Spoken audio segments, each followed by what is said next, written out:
ये E20 का विवाद जो है ये थम नहीं रहा देवेंद्र।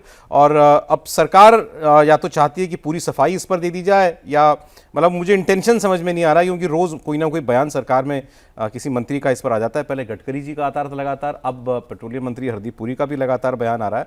अब जो ताज़ा बात है वो ये है कि पेट्रोलियम मंत्री ने ये कहा है कि हम इससे बैक बिल्कुल नहीं करने वाले हैं। E20 is here to stay रहेगा, 20% एथेनॉल मिश्रित पेट्रोल ही मिलेगा देश के अंदर।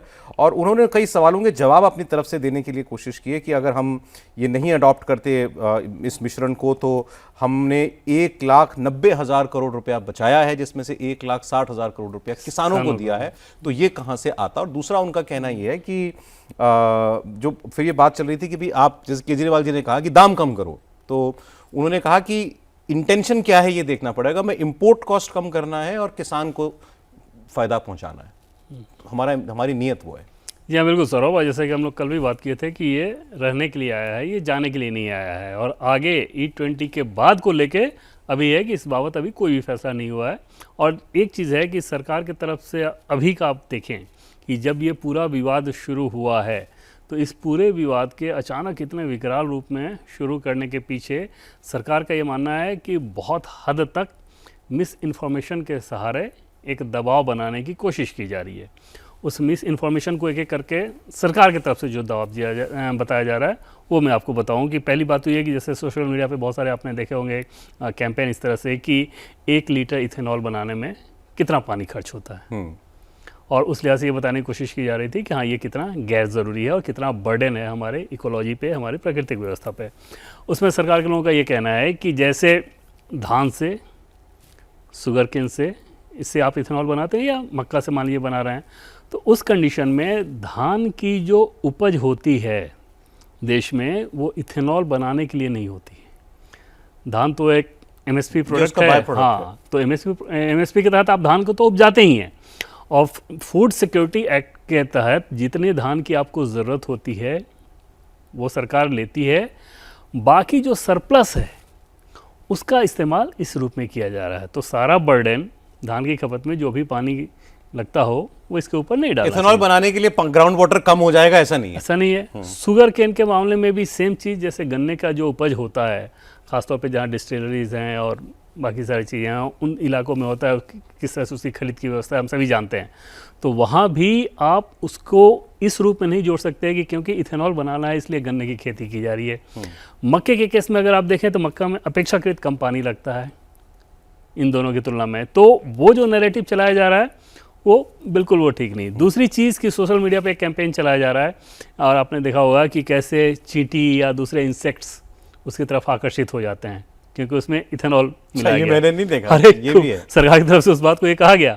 अच्छा, उसमें लॉजिक ये कर देखे कि क्योंकि शुगर केन से ये बन रहा है तो इसलिए चींटी और वो चली जा रही है। अब ये इतनी बेसिर पैर की बात है कि जब आप शुगर केन का इस्तेमाल इथेनॉल के लिए करते हैं तो उसका एक फर्मेंटेशन होता है, ये उसके बाद वो ऑर्डरलेस हो जाता है। और सरकार की तरफ से सर कई सारे उसमें डिटेल्स के साथ उसको काउंटर किया गया। मोटे तौर पे 2 बातें थी कि एक तो कंज्यूमर के पास चॉइस हो कि नहीं हो कि मुझे प्योर पेट्रोल चाहिए या E10 चाहिए या E20 चाहिए, उस पर भी कहा गया है कि ये भी ऑप्शन देने वाली चीज़ नहीं है। ये नहीं तो हमारा सारा उद्देश्य ही जो है वो डाइल्यूट हो जाएगा। ये भी सरकार की तरफ से कहा, मतलब कोई ऑप्शन भी नहीं मिलने वाला है, E20 ही रहेगा।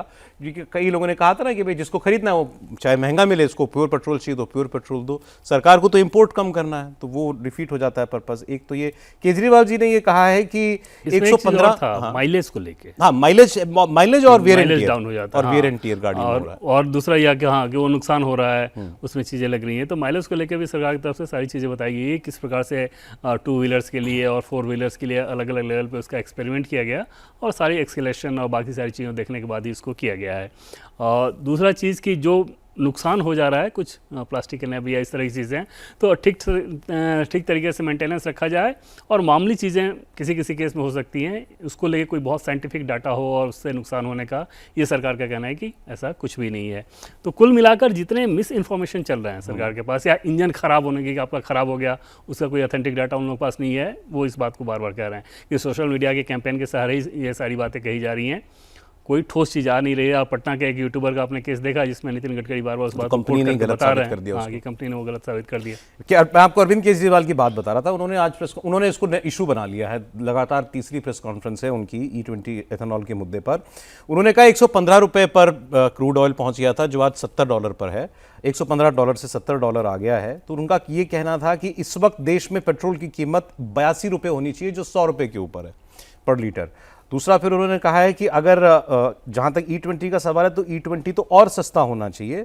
तो रेगुलर पेट्रोल की कॉस्ट 82 रुपये होनी चाहिए इस वक्त देश में, और एथेनॉल मिश्रित पेट्रोल E20 की कीमत 70 रुपये होनी चाहिए। ये सरकार मुनाफाखोरी कर रही है। ये उसमें दो चीज़ें हैं सौरभ। पहली बात तो ये कि पहले भी हम लोग बात कर चुके हैं कि जो तेल आज खपत में आ रहा है वो जिस कीमत पे खरीदा गया है, मान लीजिए 1 महीना लगा उसको वहाँ से यहाँ ट्रैवल होके आने में, तो 1 महीने पहले की जो प्राइस थी उसके हिसाब से ही उसका बिक्री मूल्य होगा, सेल प्राइस उसका वही होगा।